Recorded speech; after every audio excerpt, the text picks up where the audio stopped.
Isaías capítulo 54, versículo 1. Isaías capítulo 54, versículo 1. ¿Cuántos lo tienen? Amén.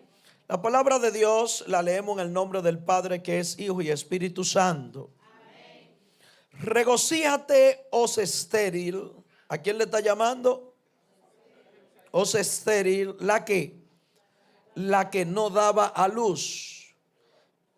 Levanta canción y da voces de júbilo, la que nunca estuvo de parto, porque más son los hijos de la desamparada que los de la casada. ¿Ha dicho quién? Jehová.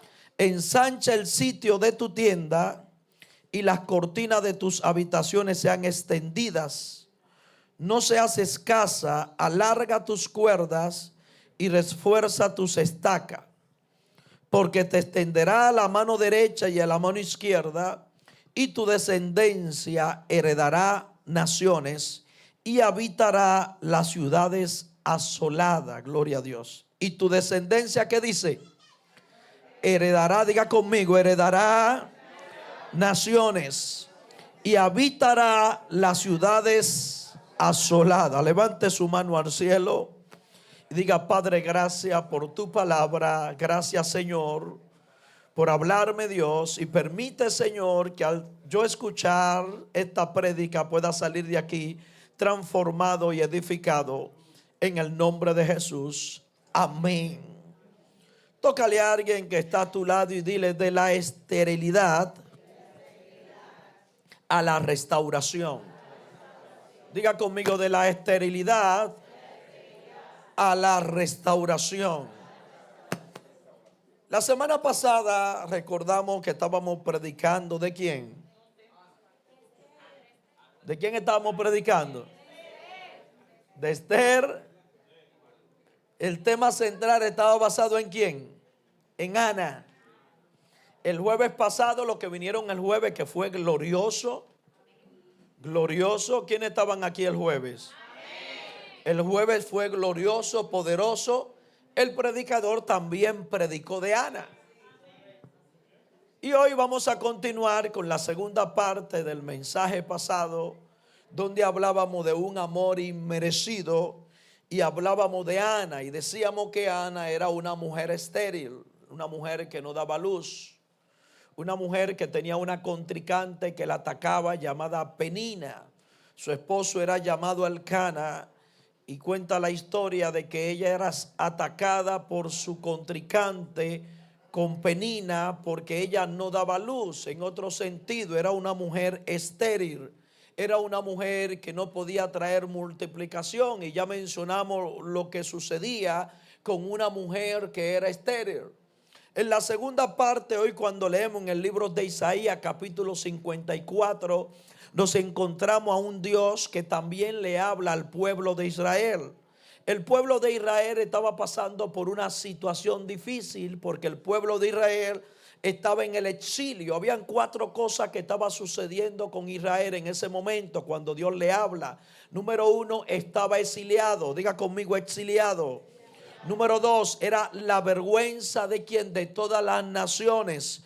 Número 3, estaba padeciendo de rechazo. Y número 4, su nación estaba en una ruina espiritual. Y todos ustedes han visto la película de Nabucodonosor y han leído en la Biblia la historia cuando el pueblo se encontraba en el exilio.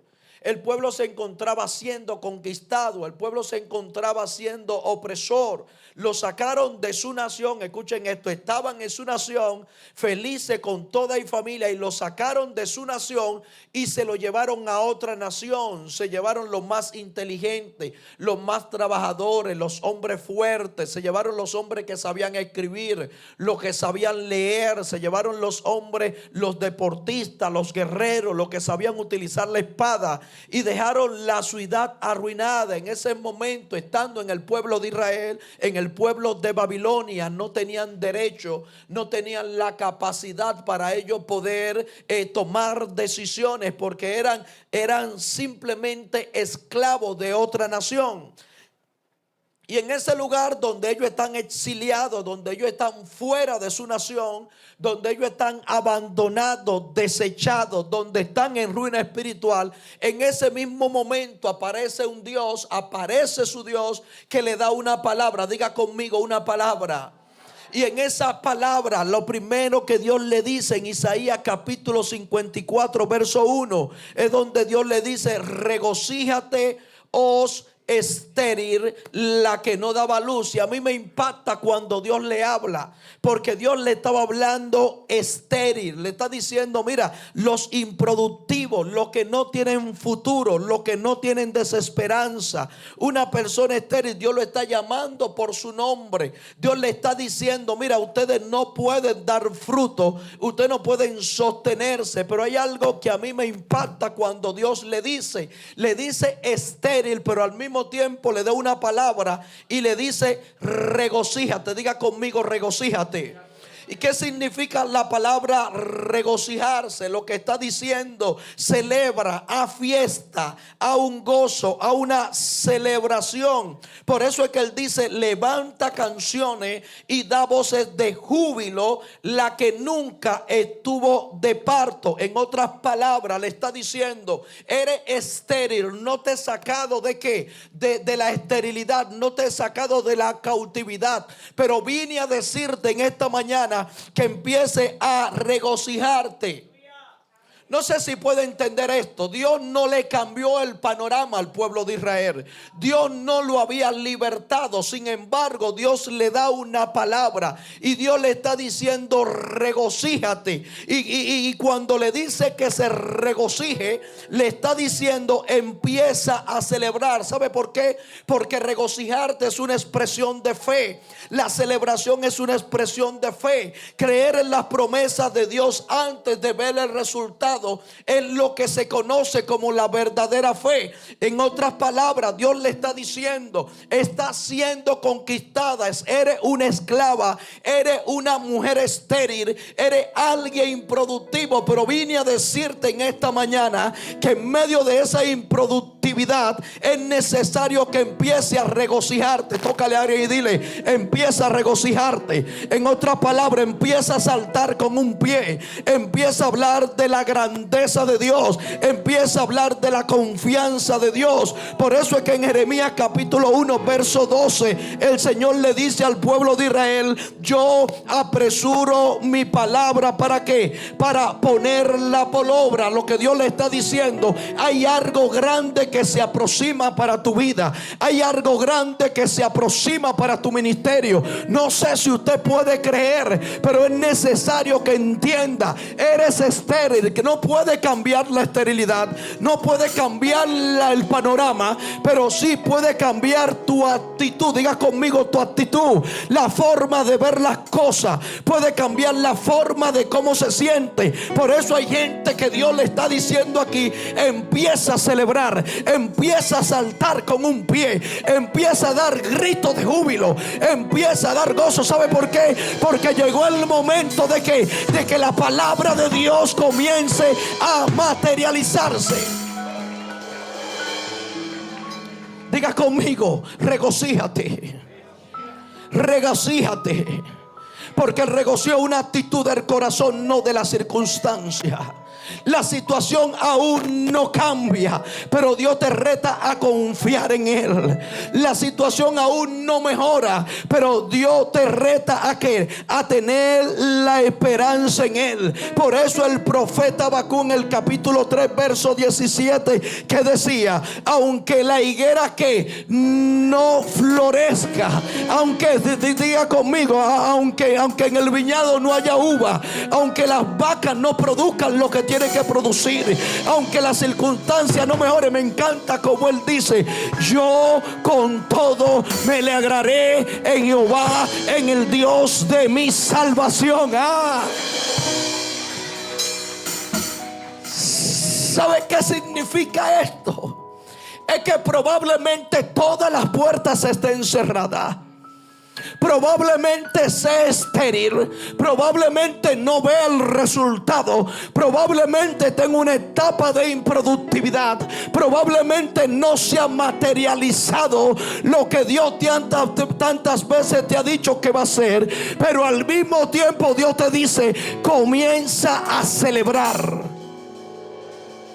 Y no cualquier celebración, porque a veces nosotros celebramos en un lugar amarrado. No sé si a usted le ha pasado, como que usted quiere como tirar un pasito, como que usted quiere como saltar, como que usted quiere moverse, y la gente te está mirando y a ti te da vergüenza que te vean o que sepan que tú eres pentecostal, porque a los pentecostales nos atacan mucho. ¿Sabe por qué? Porque somos genuinos. Si queremos celebrar, celebramos. Si queremos cantar, cantamos. Si queremos brincar, brincamos.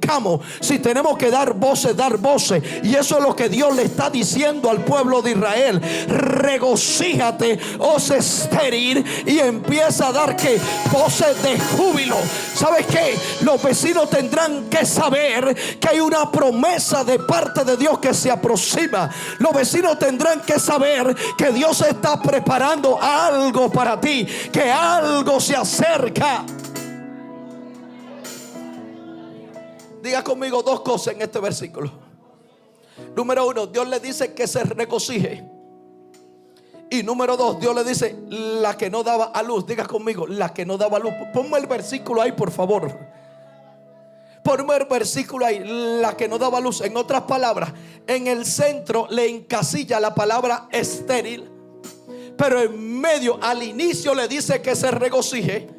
Y en la tercera palabra le dice: la que no daba luz. En otras palabras, ¿sabe lo que está haciendo Dios? Está llamando las cosas que no son como si fuesen. Cuando Dios le da la palabra, ¿en qué condición estaban ellos? Eran estériles, eran improductivos, estaban siendo exiliados, pero aún así Dios le da una palabra. Lo primero que Él le dice: que se regocije. Y lo segundo que Él le dice: la que no daba luz. Lo que le está diciendo es: aunque esté en este momento que no esté dando fruto, yo te voy a llamar como aquel que da fruto. Yo te voy a mencionar como aquel que da fruto. No sé si usted se atreve a bendecir a sus hijos, a declarar profeta en su casa, a empezar a decirle: tú eras aquel que le llamaban el delincuente, tú eras el homosexual, tú eras el ladrón, tú eras el mentiroso, tú eras el malcriado, tú eras aquel que no se acercaba a Dios. Y empezar a llamarle en este momento como lo que Dios ha determinado sobre tu vida. Por eso tócale a él y dile: alégrate. Y dile: lo que no se producía, lo que no se hacía, lo que no se podía lograr. En otras palabras, Dios le está dando una victoria anticipada. Antes de ir a la guerra, antes de tomar la espada, Dios le está diciendo: comienza a celebrar. ¿Sabes por qué? Porque tú eres el que no daba luz, porque tú eres el que no producía, porque tú eres el que no hacía. Pero ahora, en el presente, vine a decirte de parte de Dios que el tiempo de improductividad se ha terminado. Escucha esto: el tiempo de improductividad se ha terminado, porque voy a cambiar lo imposible, lo voy a hacer como posible. Hay gente que han perdido la esperanza y han creído que de esta van a morir. Vine a decirte de parte de Dios: regocíjate. Y empieza a ver tu proceso como que está donde, en el pasado. Empieza a verlo como que ya pasó, como que ya terminó. No sé si usted se atreve a hablar con alguien cuando llegue a la casa, a hablar con el vecino, a hablar con el amigo y empezar a decirle: Dios a mí me ha bendecido, Dios me ha prosperado, Dios ha cambiado mi esterilidad, Dios ha hecho grandes cosas. Y el diablo te va a susurrar susurrar: pero varón, pero tú tienes la nevera vacía, todavía tú tienes el carro viejo que todos los meses se te daña, que en cada esquina se te apaga, todavía tú estás siendo cancelado del trabajo, todavía tú debes 17 tarjetas de crédito, todavía a ti nadie te quiere prestar. El diablo te va a susurrar, pero tú le vas a decir: pero Dios me dijo a mí ahora que eso quedó donde, en el pasado, que eso quedó atrás, porque me voy a regocijar. Tócale a alguien y dile: regocíjate. La que no daba luz, la que no paría, regocíjate. ¿Sabe por qué Dios lo hace? Porque Dios es experto comenzando a hacer milagros donde el diablo cree que tú no podías lograr. Hay gente que perdieron la esperanza, pero Dios vino a decirte en esta mañana: todavía hay una esperanza de parte de Dios. Por eso, regocíjate. Diga conmigo: regocíjate. Y en el verso número 2, ¿sabe lo que Dios le dice cuando va a cambiar la esterilidad de una persona? ¿Sabe lo que Dios le dice en el verso 2? Dice: y ensancha, diga conmigo, ensancha el sitio de tu tienda y las cortinas de tus habitaciones no sean como, ponme el versículo, no sean como escasa. En otras palabras, Dios te dice que te regocijes. Dios te dice que la improductividad quedó en el pasado. Dios te empieza a decir ahora que los pasados ya se quedaron en el pasado, pero también vino a decirte, para poder transicionarte de la esterilidad a la restauración, también Dios vino a decirte: ¿sabes qué? Ensancha tus cortinas. Gloria a Dios. Pastor, ¿y qué significa la palabra ensanchar? Dios le está diciendo: empieza a extenderte, empieza a fortalecerte, empieza a preparar. Porque si hay algo donde Dios es experto, que cada vez que Dios va a comenzar un milagro, lo que Dios va a depositar en ese milagro va a necesitar vasijas nuevas para Él poder depositar el milagro. Por eso es que Él le dice al pueblo de Israel en el Nuevo Testamento que Él no echa vino nuevo en ¿qué? En odre viejo. En otras palabras, le está diciendo: la cosa nueva que traigo, para poder depositarlo necesito nuevas vasijas.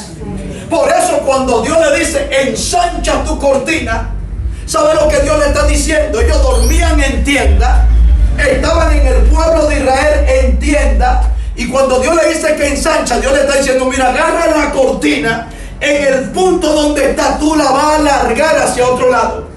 ¿Para qué? Para poder agrandar ¿qué? El espacio donde voy a depositar. Lo que quiere decir que lo que Dios trae sobre tu vida necesita una mentalidad de crecimiento y de multiplicación.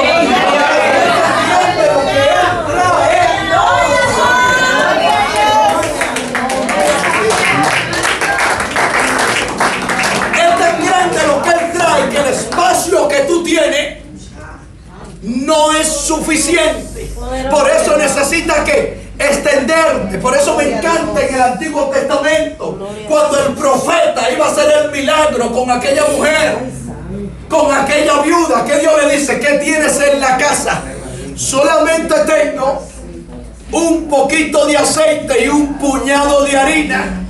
O solamente tengo un poquito de aceite. ¿Qué dice la mujer? ¿Qué le dice él? Vete y toma vasija prestada. ¿Sabes? Yo no sé si usted puede entender este milagro. Amén. Gloria a Dios. No sé si usted puede entender este milagro. Y es que sabía que las vasijas que tenía eran muy pocas. Por eso necesitaba tomar vasijas prestadas. ¿Por qué? Porque el milagro era tan grande que no se podía depositar en el espacio que ya estaba. Por eso cuando usted va a transicionar de la esterilidad hacia la restauración, Es necesario que empiece a preparar espacio en su vida. Es necesario que empiece a crecer. Es necesario que empiece a prepararse. Es necesario que empiece a fortalecerse. ¿Sabe por qué? Porque probablemente llegue el milagro y usted no esté preparado para recibirlo. Hello. Hay gente que no le gustan prepararse, hermano Luis. Hay gente que el año va y el año vienen y se quedan en la misma posición. Hay gente que no quieren aprender. Hay gente que están con un espíritu de conformismo, donde solamente se conforma con ir a la iglesia, escuchar una canción y un coro y creen que ya terminamos. Pero Dios vino a decirte en este día: tienes que prepararte. Pastor, ¿cómo yo me preparo? Tienes que preparar tu espíritu a través de la oración. Tienes que preparar tu pensamiento a través de la palabra. Tienes que preparar tu intelecto a través de la enseñanza. Tienes que preparar tu cuerpo. Tienes que prepararte por completo. ¿Sabe por qué? Porque cuando el milagro llega, necesita un espacio donde Él quiere depositar lo que Dios ya trae. Cuando hablábamos el jueves, que yo tomé la palabra, que el predicador profetizó, y el predicador decía que viene una nueva temporada, que viene en cambio, que viene en gloria para esta casa, que Dios va a traer cosas nuevas. Y el Señor ahí me dio una palabra y Él me decía, el predicador no se equivoca con la nueva temporada. El problema es que nosotros nos resistimos para entrar a esa nueva temporada. ¿Sabe por qué? Porque no nos alineamos, no nos preparamos, no ensanchamos, no ponemos cortinas nuevas, no nos extendemos. Queremos que Dios haga el milagro, ¿sabe qué? En la misma condición como nosotros estamos. Y si hay algo que Dios demanda de su iglesia, si hay algo que Dios demanda de su pueblo, es que nosotros tenemos que prepararnos, nosotros tenemos que extendernos, nosotros tenemos que agrandar el espacio. ¿Para qué? Para que Dios pueda hacer lo que Él sabe hacer con cada uno de nosotros. Por eso tócale a alguien y dile: tienes que extenderte, tienes que empezar a ensanchar. Tiene que empezar a ensanchar. Por eso en Primera de Crónicas capítulo 9 verso 10 encontramos a uno llamado Jabe, que dice la Biblia en el verso 9: y Jabe fue más ilustre que sus hermanos, al cual su madre llamó Jabe, diciendo: por cuanto lo dio a luz con dolor. La Biblia habla de Jabe, le puso que dio a luz con dolor porque había sufrido de parto. Sin embargo, la oración de Jabe fue la siguiente, y en el verso 10 dice: y invocó Jabe al Dios de Israel diciendo: escuchen conmigo, si me diera bendición y ensanchara mi territorio y tu mano estuviera conmigo. En otras palabras, Jabe está diciendo: necesito tu bendición, pero necesito también ensanchar mi territorio, necesito extenderme, necesito moverme, necesito crecer, necesito multiplicarme. Lo que Dios va a hacer contigo no lo puede hacer con la misma mentalidad, en la misma posición, con el mismo tamaño. Tiene que empezar a extenderte, a sacudirte, a agrandarte para que Dios pueda hacer lo que tiene que hacer. Dile: tiene que empezar a ensanchar. Y número 3, en el versículo 4, a mí me encanta cuando Dios le dice: no temas. Diga conmigo: no temas. Y cuando hablamos de no temas, yo creo que esta iglesia sabe lo que Dios le quiere decir: no temas. Porque duramos 3 semanas hablando prácticamente del versículo donde Dios le dice: no temas, no temas. Cuando Dios le dice no temas, Dios le está diciendo: no tengas miedo. ¿Sabe por qué? Porque ya no serás confundida. En otras palabras, el diablo no te seguirá engañando como él sabe hacerlo, Y dice, y no te avergüences. Hay personas que están en el evangelio y no entienden que lo que ellos vivieron en su pasado fue el testimonio de que de lo que Dios está haciendo ahora. Por eso que no te dé vergüenza decirle a alguien: Dios me sacó de la prostitución, Dios me sacó de la droga, Dios me sacó de la hechicería, Dios me sacó de... No te avergüences. ¿Sabe por qué? Porque ya Cristo te sacó de ese lugar. Por eso no tengas miedo. ¿Sabe por qué? Porque ya no será más confundido. No te va a engañar. El diablo no tiene autoridad sobre ti. Vine a decirte que voy a cambiarte de la esterilidad a la restauración. Vine a hacer todas aquellas cosas nuevas sobre tu vida. Por eso tócale aire y dile: no más vergüenza, ya, se acabó. Dile, se acabó, no más vergüenza, no más confusión, no más reproche, no más pensamiento de que yo no sirvo, no más pensamiento de rechazo, no más espíritu de culpabilidad, no más, se terminó. Dile, se terminó, se acabó. El diablo no tiene autoridad sobre mí. Si no te mató cuando estaba delante de un brujo consultándote, no te va a matar ahora. Si no te mató cuando andaba en un motor borracho, ebrio, drogado, no lo va a hacer ahora. Porque Dios vino a decirte: traigo cambio de esterilidad a restauración. Vine a restaurar, vine a cambiar, vine a transformar. ¿Sabe? Porque el enemigo es experto trayéndote pensamientos de que todo va a ser como aquel día que tú lo intentaste. Lo intentaste una vez y no pudiste. Lo intentaste 2 veces y no pudiste. Lo intentaste 3 veces y no pudiste. 4, 5, 6, 7, 8, 10. No sé cuántas veces lo hiciste. Pero hoy le llegó a su fin a los intentos. Y Dios vino a decirte que vine a restaurar.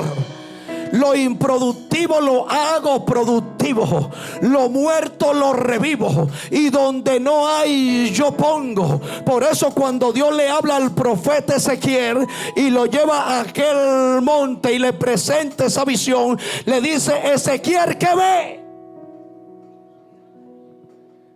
Un valle de qué, varón, de huesos secos. Y me encanta cuando Dios me muestra un valle de huesos secos. Me encanta cuando Dios le muestra un valle de huesos secos. ¿Por qué Dios le muestra un valle de huesos secos? ¿Sabe lo que Dios le está mostrando al profeta Ezequiel?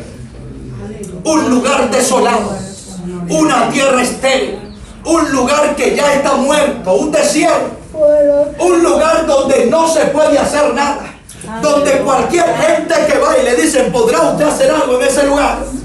Cualquier gente va a decir: ahí no se puede hacer nada ya. Porque lo que hay son huesos, no hay vida.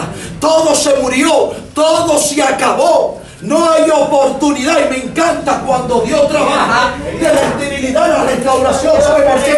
Porque Dios es experto yendo al lugar donde no hay nada para Él poder hacer algo. Por eso tócale a alguien y dile: no pierdas la esperanza. Aunque haya un valle de huesos secos, aunque haya un valle de esterilidad, aunque el terreno sea improductivo, Dios vino a decirte en esta mañana: profetiza.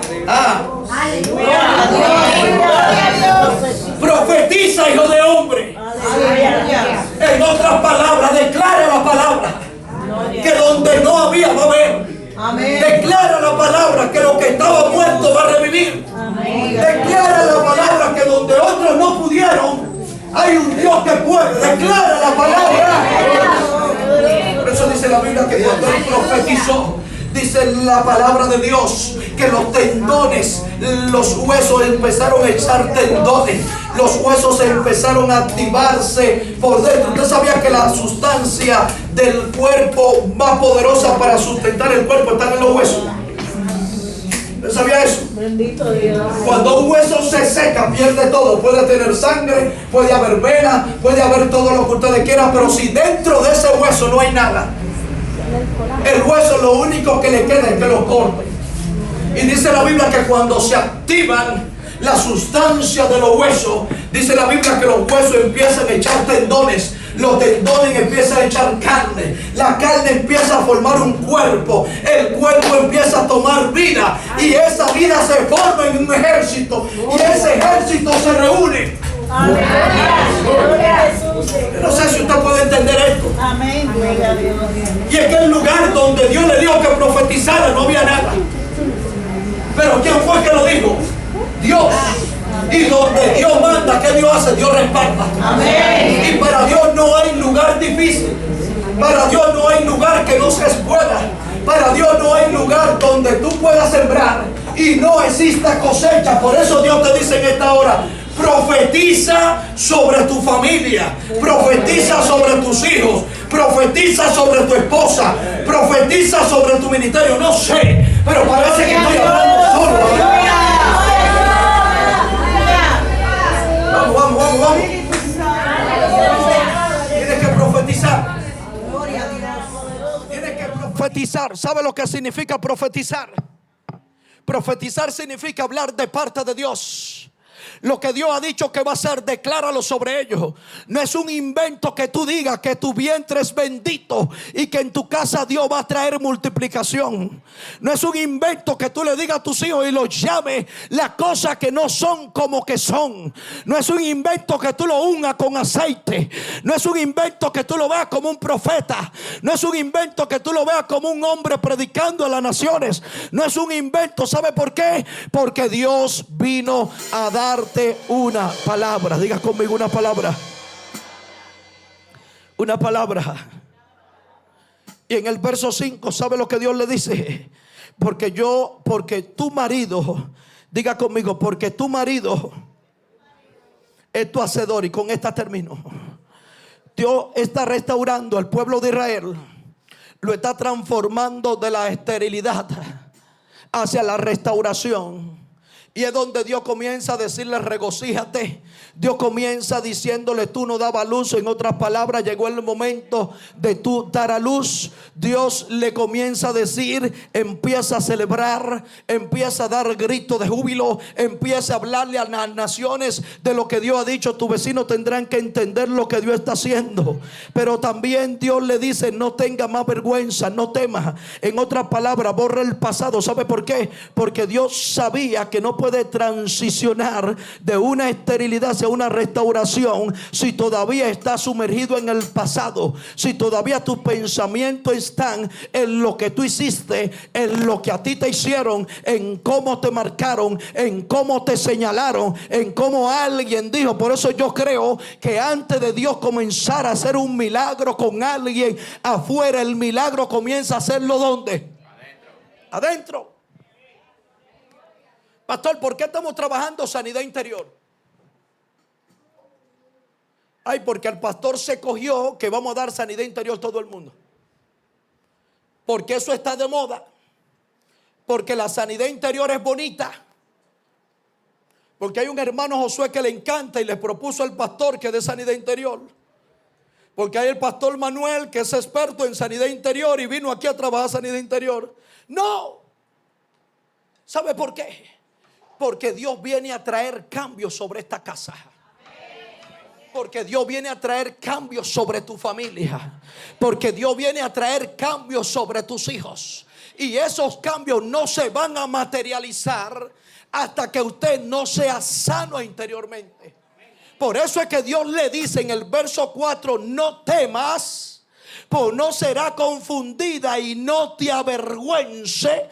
Suelta el pasado, suelta el miedo, suelta el temor y avanza hacia el destino profético que Dios ha levantado sobre ti. Pero en el verso 5 es donde él le dice: porque tu marido es tu hacedor. Y usted va a decir: Dios comienza diciéndole que se regocijen. Dios comienza diciéndole que celebren. Dios comienza diciéndole que suelte el pasado. Dios comienza diciéndole que no te avergüences. Y en el capítulo, en el versículo 5, entonces, donde él le da en el clavo, donde él le dice: porque tu marido es tu hacedor. ¿Sabe lo que Dios está diciendo? Dios utiliza una imagen matrimonial poderosa, donde Dios le está diciendo: tu marido, aquel que tiene una relación de pacto contigo, aquel que te ha desposado. Por eso el libro de Oseas capítulo 2 verso 19 dice: te desposaré conmigo. ¿Para qué? Para siempre. Y por eso Dios le dice: tu marido, aquel el que te desposó, el que se casó contigo, aquel que te escogió para toda la vida, aquel que nunca se ha olvidado de ti, aquel que no ha publicado carta de divorcio todavía, que aunque abandonaste el hogar en una ocasión, aunque te fuiste, aunque cerraste el pacto, aunque fornicaste, aún así Dios te dice a ti: sigo siendo tu hacedor, sigo siendo tu marido, sigo haciendo aquel que pagué el precio por ti, y lo único que necesito es que vuelva. Hablarle de su marido, hablarle de intimidad a pesar de la falla. Hablar de tu marido es hablar de fidelidad a pesar de los errores. Hablar de tu marido es hablar de protección, es hablar de provisión, pero también es hablar de restauración después de una separación. Dios sabía, Isaías sabía y hablaba del pueblo que había experimentado una persecución, pero también había un Dios que había preparado una restauración de amor incondicional para levantar a ese pueblo que se había descarriado, de un amor permanente. Cuando dice tu marido: yo soy el que te compré, yo soy el que pagué los votos por ti, yo soy aquel tu dueño. Aleluya. No me confundan. No es que en esta vuelta usted va a comenzar a pecar y a hacer lo que le da la gana. Si usted quiere pecar, hágalo. Pero cuidado si le pasa como la parábola del hijo pródigo. Que el hijo pródigo, cuando pidió todo lo que pertenecía, pidió su herencia, se llevó todo. El hijo pródigo se llevó todo. Se llevó la herencia, que todavía no era tiempo para pedirla. Se llevó el anillo, se llevó el calzado, vendió todo, pero aún así el padre estaba esperándolo en la casa para cuando él llegara, porque el padre se sentía dueño de él y sabía que en un momento dado iba a entrar por esa puerta. El pecado trae consecuencias, pero Dios siempre va a buscar la forma de que tú regreses al lugar donde Él te ha comprado a precio de sangre. Dios siempre anda buscando la oportunidad. ¿Para qué? Para que el hombre regrese, para que el hombre entienda que hay un pacto, que hay un matrimonio eterno que Dios ha hecho con él. En Jeremías capítulo 31 verso 3, ¿sabe lo que Dios le dice al pueblo de Israel? Con amor eterno. ¿Qué dice? Con amor eterno te he amado. Y el amor de Dios es eterno. Y cuando Dios dice que te va a transicionar de la esterilidad hacia la restauración, Dios lo está diciendo que te va a transformar por el amor que Él tiene hacia ti, no por el amor que tú tienes hacia Él. No di que porque tú lo amas, porque tú cantas esos coritos: yo te amo, yo doy todo por ti. A veces hacemos como Pedro.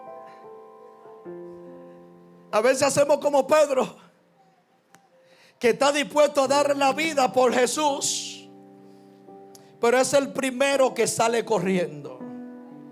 ¿Cuántos conocen la historia? Cuando el Señor le dice, Jesús le dice a los discípulos: yo voy a ser crucificado. ¿Qué hace Pedro? ¿Cómo se levanta Pedro? Como un buen dominicano: Señor, cuidado, a mí hay que matarme primero, hay que pasar por encima de mí. A los Ramírez nadie lo pisotea, porque hay gente que son orgullosos de su apellido. Usted no lo ha escuchado. Los Pérez somos guapos. En los tiempos atrás, no sé dónde están los viejitos aquí. Lo que veían novelas. Había una novela que le llamaban Los Zambrano. Y eran dos familias. Yo no recuerdo el otro apellido. Yo lo que sé es que yo estaba muchacho. Y esas dos familias, ¿cómo era Esperanza? Dígame. Los Zambrano, ¿y cuáles eran? Recuérdemelo. Los Magallanes eran. No, no eran los Magallanes. En esa época las televisiones eran de tubo. Todavía no habían llegado los televisores a colores. Por eso yo el otro día hablaba con mi esposa o con mi hija. Y yo le decía, yo me siento contento, yo me siento regocijado. ¿Sabe por qué? Porque yo viví todas las etapas. Viví las etapas de televisores de tubo, donde había que prenderlo a las 11 de la mañana para poder ver televisión a las 5 de la tarde. Donde había que subirse en el techo y mover una antena. Y ahora vivo una televisión que yo la cargo hasta con una mano. Mire, yo le pago a usted si se echaba una televisión con una mano de aquella, una de 24 pulgadas. Se podía echar la de 8 pulgadas, una rojita Toshiba que habían. Probablemente se pudiera echar esa. Pero esa familia vivían en guerra y ellos se jactaban porque yo soy un zambrano. Los Sarmientos. Julián, esta es la cosa. Porque yo soy un sarmiento. A mí nadie me pisotea. Hay gente que tienen ese ego y ese orgullo. Y parece que Pedro, no sé si había visto esa novela, porque cuando él se da cuenta que a Jesús lo van a crucificar, Pedro dice, hay que pasar por encima de mí primero, hasta con mi propia vida. Pero Jesús no le dice, no, tranquilo, mijo. Y Pedro no ha terminado de hablar y a los 3 días, cuando él ve a Jesús crucificado y le preguntan, ¿y a ese tú lo conoces? Yo. Y tú no eres el que estaba diciendo que de rodillas, que yo te amo, que la lágrima está en el suelo, y el baberío y en el suelo, y que hay que, tú no eres ese. Y vuelven y le preguntan, ¿tú lo conoces? ¿Y quién es ese? Pero tú hablas como él, viste como él, caminas como ellos, te parece a ellos. No, ya yo lo olvidé. Pero ¿sabe lo que a mí me impacta del amor de Dios? Cuando Dios quiere restaurar. Que cuando Cristo resucitó, estaba Pedro en una playa bañándose. Y allá se le aparece Jesús. Y le dice, Pedro, boga mal adentro. Pedro estaba pescando. Pero ¿y quién fue que me lo dio? En tu nombre echaré la red, echa la red. El Jesús sabía que Pedro había fallado. Sabía que Pedro se había equivocado. Sabía que Pedro se había olvidado de él, lo había traicionado. Pero también Jesús sabía que el amor de él hacia Pedro era un amor incondicional. Era un amor eterno. Y con ese amor es que Cristo te dice a ti en esta mañana, te voy a restaurar. Te voy a sacar de la esterilidad. Te voy a sacar de la improductividad. Te voy a sacar de los errores, del fracaso, de ese espíritu de culpabilidad. Te voy a sacar de lo que no pudiste lograr, porque voy a hacer grandes cosas contigo. Voy a hacer cosas inimaginables. Y lo más poderoso de esto, donde Él dice, y todas las cosas las voy a hacer como nuevas. Dios va a hacer cosas nuevas con tu casa. Dios va a hacer cosas nuevas con tu matrimonio.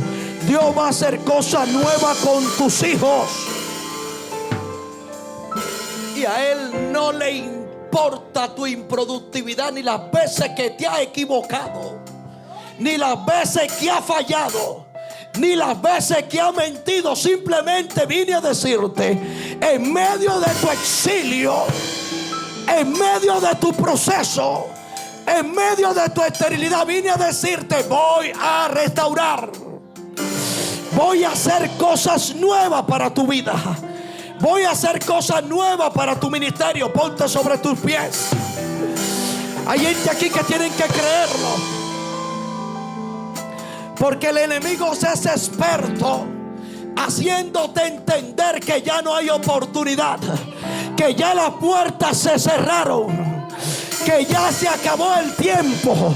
Pero Dios dice: en tu exilio vine a decirte que hay nuevos comienzos, nueva temporada, nuevos tiempos, nuevo caminar. Donde otros no pudieron, tú puedes. Donde otros cayeron, Dios te levanta.